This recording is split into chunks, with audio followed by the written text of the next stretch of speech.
ചുങ്കക്കാരനെ പാപിയായിട്ടാണ് അന്ന് കണക്കാക്കിയിരുന്നത്.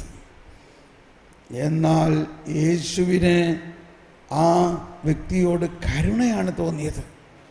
യേശു ആ വ്യക്തിയുടെ പഴയ തെറ്റുകളെ ഒന്നും പരിഗണിക്കാതെ അവനെ സ്നേഹിക്കുന്നു.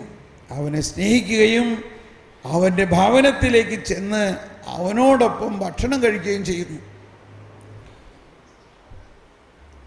നമ്മളാണെങ്കിൽ നമുക്കിഷ്ടമില്ലാത്ത ആളുടെ വീട്ടിൽ നമ്മൾ പോകുമോ? അതാണ് സാധാരണ മനുഷ്യ സ്വഭാവം. എന്നാൽ ആ സ്വഭാവത്തെ നമ്മൾ മാറ്റണം. ഇനി നമ്മൾ ഇഷ്ടമില്ലാത്ത അവിടെ ഈ നാരങ്ങളുണ്ടെന്ന് നോക്കി.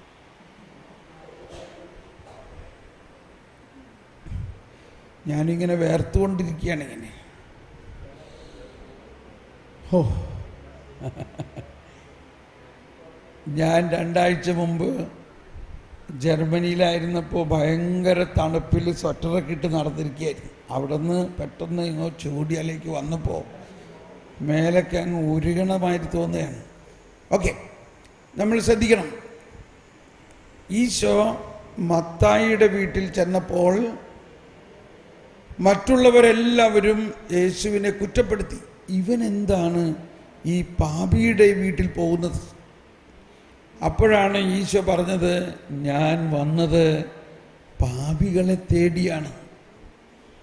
പാപികളെ യേശുവിന് ഇഷ്ടമാണ്. അതാണ് നമ്മളുടെ ജീവിതത്തിൽ ഉണ്ടാകേണ്ട മാറ്റം. മറ്റുള്ളവരെ, തെറ്റ് ചെയ്യുന്നവരെ വെറുക്കുകയോ അവരോട് സഹകരിക്കാതെ അവരെ മാറ്റി നിർത്തുകയോ ചെയ്യുന്നത് ദൈവത്തിൻ്റെ കരുണയല്ല. അവരെ സ്നേഹിക്കുകയും സ്നേഹത്തിലൂടെ അവരിൽ മാറ്റമുണ്ടാക്കുകയും ചെയ്യാൻ നമ്മൾ ശ്രമിക്കണം. ഇപ്പോൾ നമ്മളിപ്പോൾ ചെറുപ്പമാണ്, നമ്മളോട് പരിചയത്തിലുള്ള ആളുകൾ, നമ്മളെ സ്നേഹിക്കുന്നവരെ സ്നേഹിക്കുന്ന ഒരു പരിസ്ഥിതിയാണ് നമ്മളുടെ. അതല്ല ക്രിസ്തീയത. അതിനേക്കാൾ വലിയ ശക്തമാണ് നമ്മളെ സ്നേഹിക്കാത്തവരെയും സ്നേഹിക്കാൻ സാധിക്കുന്ന ഒന്നാണ് ക്രിസ്തീയത. അതുകൊണ്ടാണ് ഈശോ മലയിലെ പ്രസംഗത്തിൽ പറഞ്ഞ ഒരു പ്രത്യേക കാര്യം സുവർണ നിയമം എന്ന് പറയും, ഗോൾഡൻ റൂൾ. ആർക്കെങ്കിലും അറിയാമോ ഗോൾഡൻ റൂൾ എന്ന് പറഞ്ഞാൽ എന്താന്ന്? What is the golden rule? സുവർണ നിയമം എന്ന് പറഞ്ഞാൽ എന്താ? ആർക്കെങ്കിലും അറിയാമോ സുവർണ നിയമം എന്ന് പറഞ്ഞാൽ എന്താ?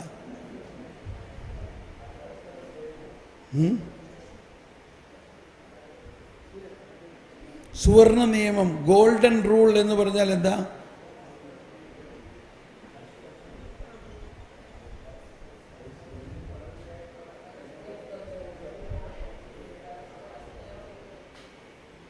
എന്താണ്? ആരെങ്കിലും പറയാമോ?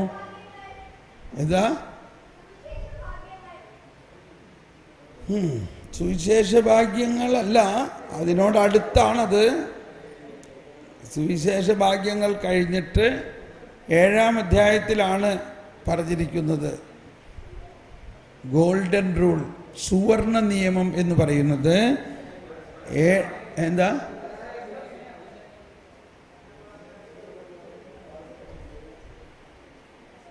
ഒന്നുകൂടി പറഞ്ഞേ. കിട്ടില്ല. ഇവിടെ ആരെങ്കിലും തോന്നുന്നുണ്ടോ എന്താണ് സുവർണ നിയമം? ഓക്കെ, എന്നാൽ കേട്ടുകൊള്ളുക. 7-ാം അധ്യായത്തിൽ 12-ാമത്തെ വചനമാണത്. മത്തായി 7-ാം അധ്യായത്തിൽ 12-ാമത്തെ വചനമാണ് സുവർണ നിയമം. എന്താണ് അവിടെ എഴുതിയിരിക്കുന്നത്? മറ്റുള്ളവർ നിങ്ങൾക്ക് ചെയ്തു തരണമെന്ന് നിങ്ങൾ ആഗ്രഹിക്കുന്നത് നിങ്ങൾ അവർക്ക് ചെയ്യുക. Do to others what you would like them to do for you. ഒന്നെല്ലാവരും ഒന്ന് ഏറ്റു പറഞ്ഞേ. മറ്റുള്ളവർ നിങ്ങൾക്ക് ചെയ്തു തരണമെന്ന് നിങ്ങൾ ആഗ്രഹിക്കുന്നത് അങ്ങോട്ട് ചെയ്തു കൊടുക്കുക. ഈ ഒറ്റ നിയമം നിങ്ങൾ പാലിച്ചാൽ അതിൽ മറ്റെല്ലാം അടങ്ങിയിരിക്കുന്നു.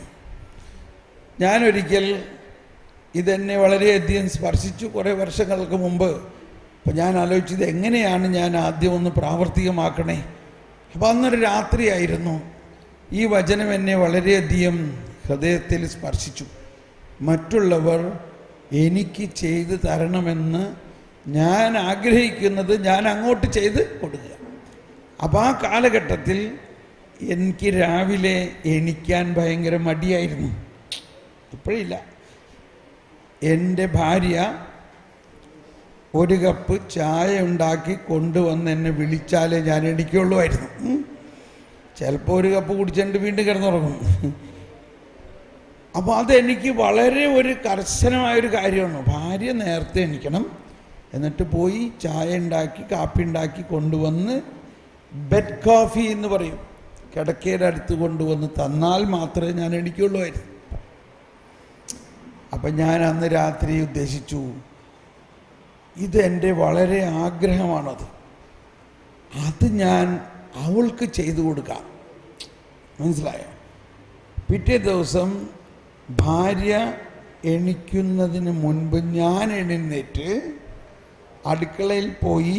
അപ്പം ചെല്ലുമ്പോൾ അവിടെയൊക്കെ പാത്രമൊന്നും മുഴുവനും കഴുകിയിട്ടില്ല.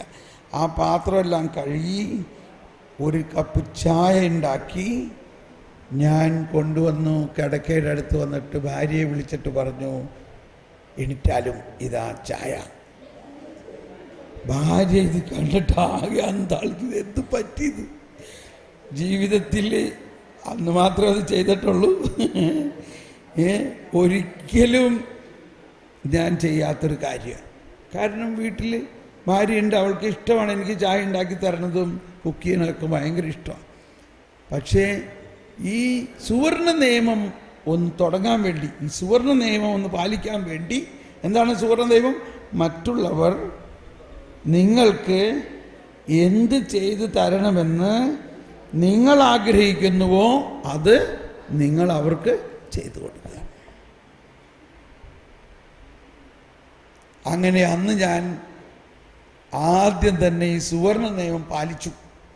എനിക്ക് ഏറ്റവും ആഗ്രഹമായിരുന്നു രാവിലെ ഭാര്യ ചായ ഉണ്ടാക്കി എനിക്ക് കൊണ്ടുവന്ന് തരണമെന്ന ഞാൻ ആഗ്രഹിക്കുന്നത് ഞാൻ അവൾക്ക് ചെയ്തു കൊടുത്തപ്പോൾ സുവർണ നിയമം ഞാൻ പാലിച്ചു.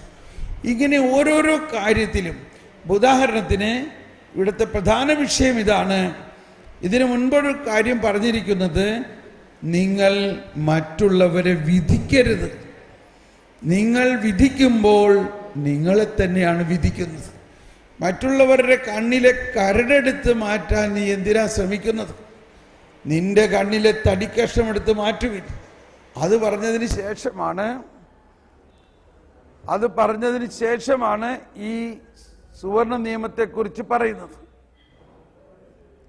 അപ്പൊ നമ്മൾക്ക് ആരെങ്കിലും നമ്മളെ കുറ്റപ്പെടുത്തി സംസാരിക്കണം എന്ന് നമ്മൾ ആഗ്രഹിക്കുന്നുണ്ടോ? ഇല്ലല്ലോ.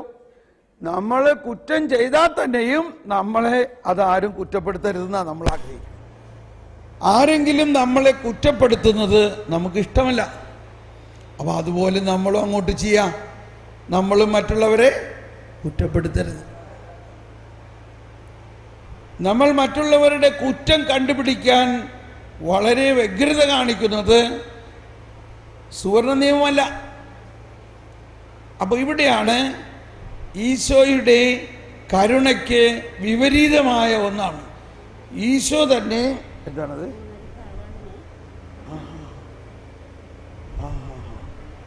എന്താ അതിനൊരുക്കിയോളം പറഞ്ഞു, ആരാധനയ്ക്ക് ഒരുക്കിയോ?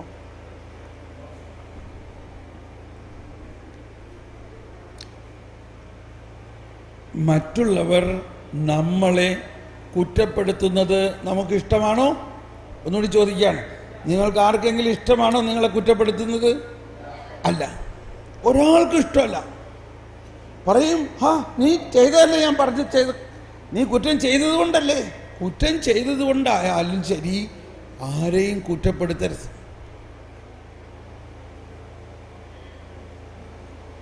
അപ്പൊ സുവർണ നിയമത്തിൻ്റെ ഒരു കാര്യം ഇതാണ്, മറ്റുള്ളവർ കുറ്റം ചെയ്യുന്നത് കണ്ടാലും നമ്മൾ മിണ്ടണ്ട.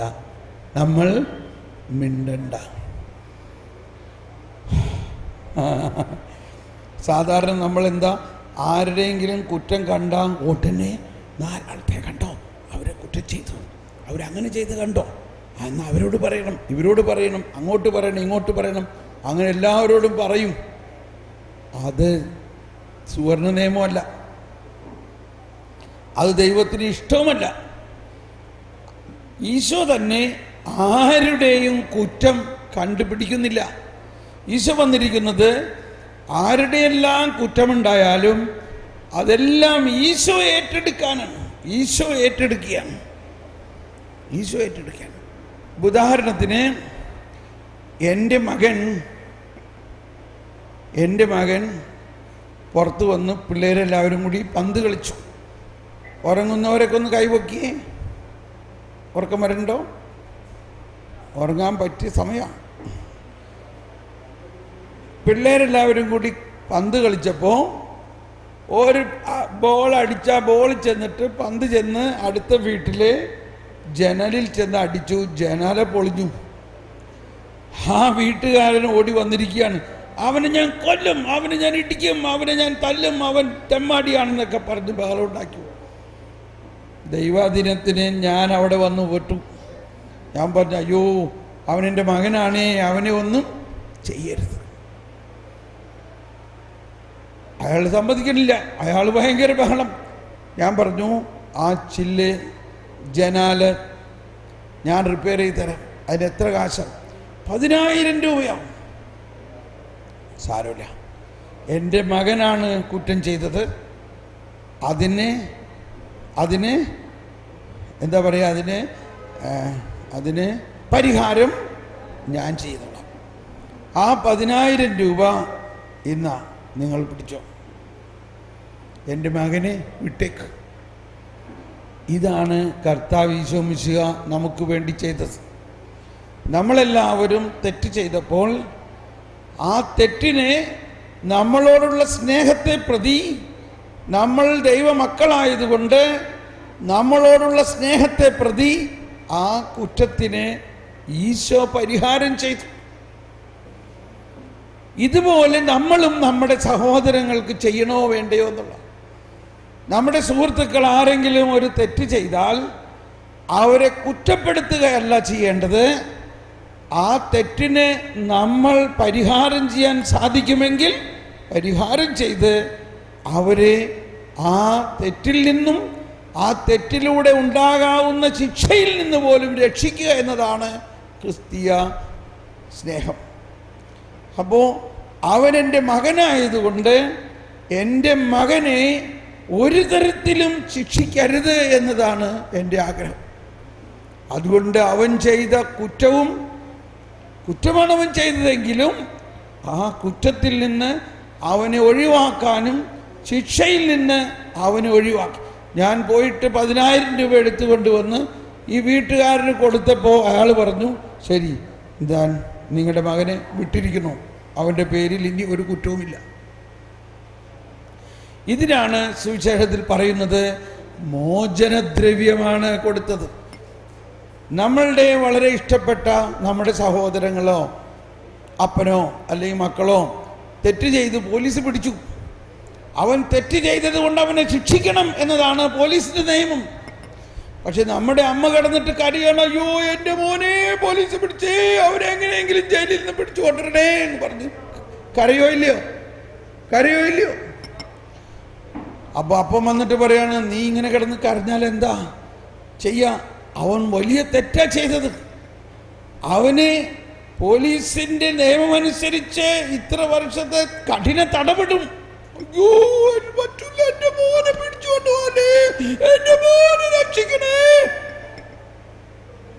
കരയോ ഇല്ലയോ? അവസാനം പറഞ്ഞു, നീ ഇങ്ങനെ കിടന്ന് കരഞ്ഞാലൊന്നും പ്രയോജനമില്ല. ഒരു 2 ലക്ഷം രൂപയെങ്കിലും പോലീസ് സ്റ്റേഷനിൽ കൊണ്ടുപോയി കെട്ടിവെക്കുകയാണെങ്കിൽ, മോചനദ്രവ്യം കൊടുക്കുകയാണെങ്കിൽ അവനെ ഇറക്കിക്കൊണ്ടുവരാൻ പറ്റും. ഇന്ന് എൻ്റെ താലിമാലയെല്ലാം കൊണ്ടുപോയി കൊടുത്തു. അമ്മ താലിമാലയെല്ലാം പൊട്ടിച്ച് തന്നു. എന്ത് കാരണവശാലും എൻ്റെ മോനെ രക്ഷിക്കണേ. താലിമാലയെല്ലാം പൊട്ടിച്ച് ഈ അപ്പൻ്റെ കയ്യിൽ കൊടുത്ത് അപ്പൻ ആ മാലയെല്ലാം വിറ്റ് 2 ലക്ഷം രൂപ ഉണ്ടാക്കി പോലീസ് സ്റ്റേഷനിൽ കൊണ്ടുപോയി അടച്ചു.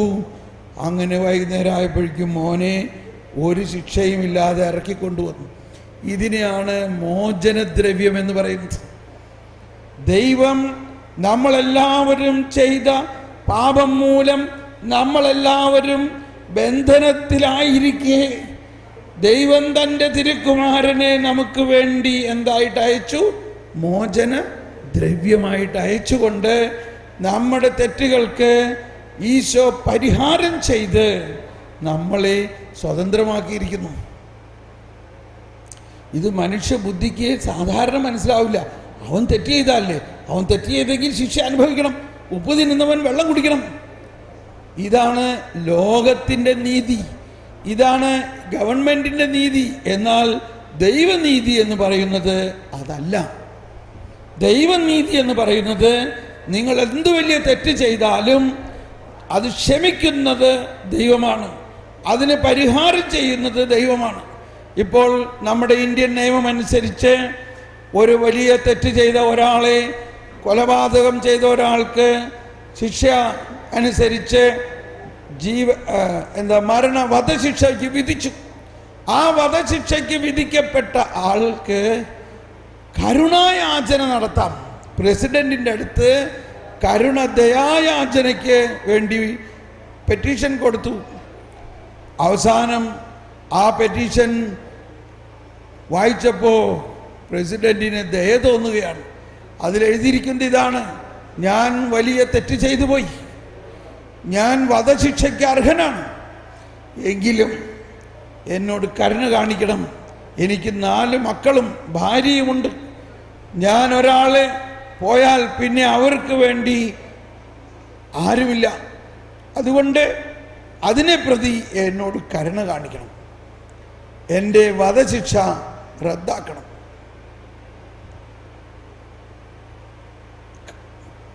അപ്പോൾ പ്രസിഡന്റ് ആ വധശിക്ഷ റദ്ദാക്കി, അവന് വെറുതെ വിട്ടു.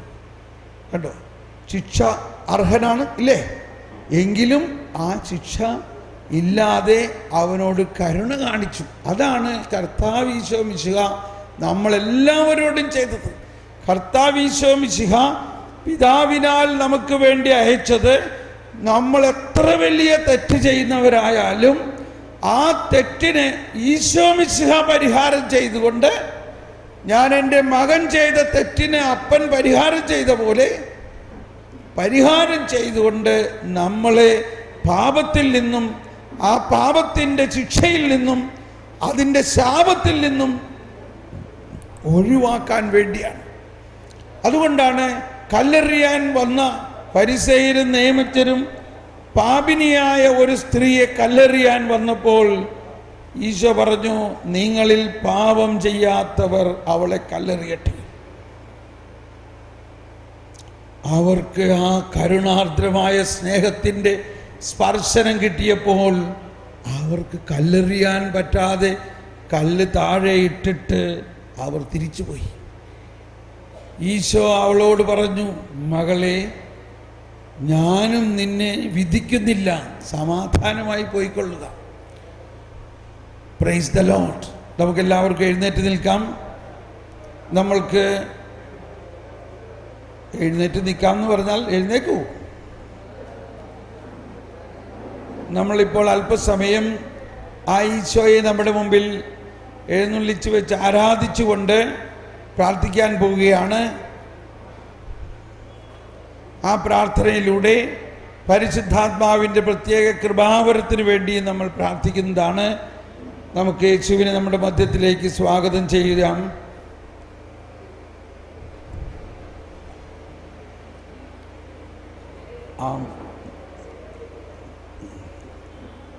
സിസ്റ്ററിനോട് ആരാധന എവിടെ നിന്നാ കൊണ്ടുവരേ? ഓക്കെ,